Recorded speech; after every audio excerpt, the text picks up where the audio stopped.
Hello and good afternoon. This is part 2 of my Aliens in Art series, and today I'm going to explore the same images as I did yesterday and possibly answer the reasons why things happen.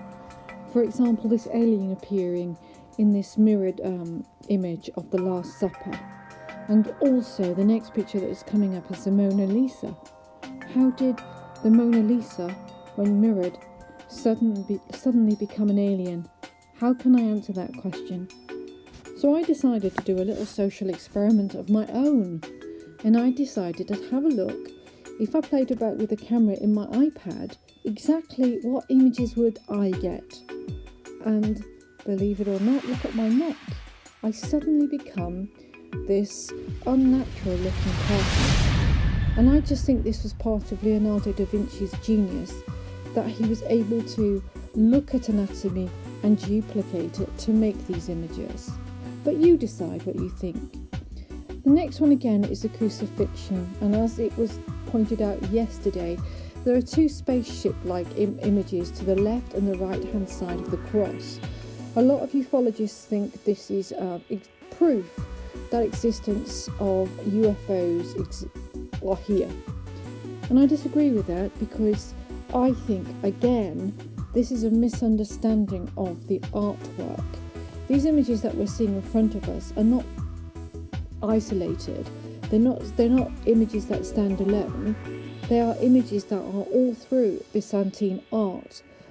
When Jesus is by the cross, there will be two images, and these represent the sun and the moon.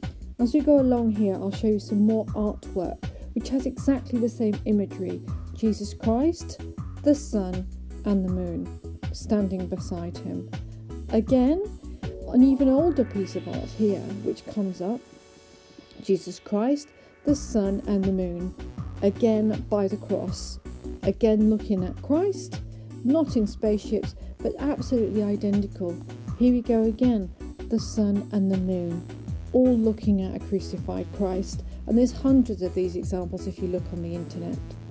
The next picture we're going to look at is the Madonna, and obviously the alien spaceship that comes.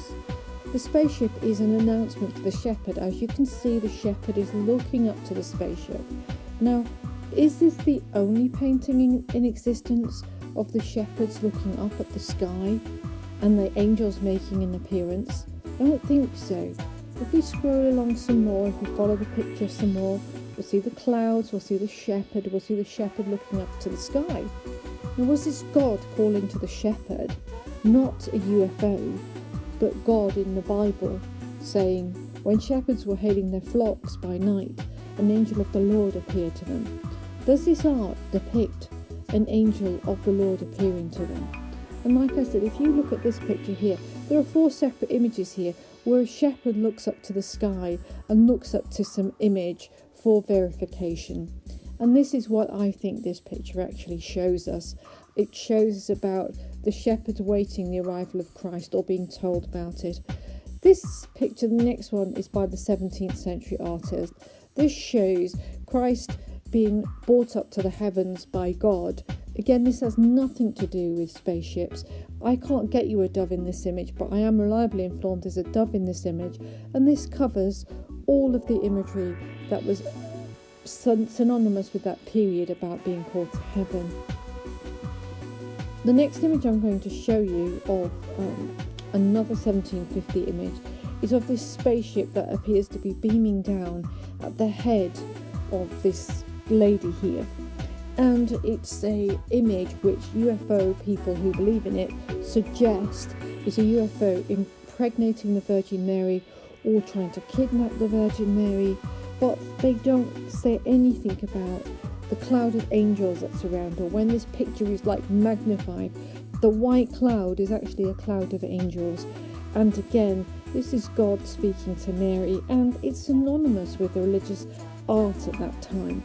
And I think sometimes we get directed and think it's a UFO, but there's many images like this which announce the arrival of Jesus, but people aren't ready to accept the fact that this could be that, or that artists weren't able to visualize flying objects in the sky. and also how did they symbolise God. And look at all the birds and doves, which is representative again of religion at the time. I do find it an interesting picture though, and it did cause me initially to ask loads and loads of questions about the artwork. And here we go again, we've got this Sputnik image, and it comes up and it's God and Jesus holding what appears to be Sputnik. But this is about God and Jesus holding the earth with a dove above it. And this image is not isolated, there's numerous images of this art. I'm just going to show you one more.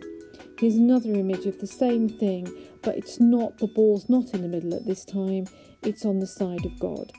So I'm going to ask you to have a look through them and see what you think. Thank you for watching, and take care, bye.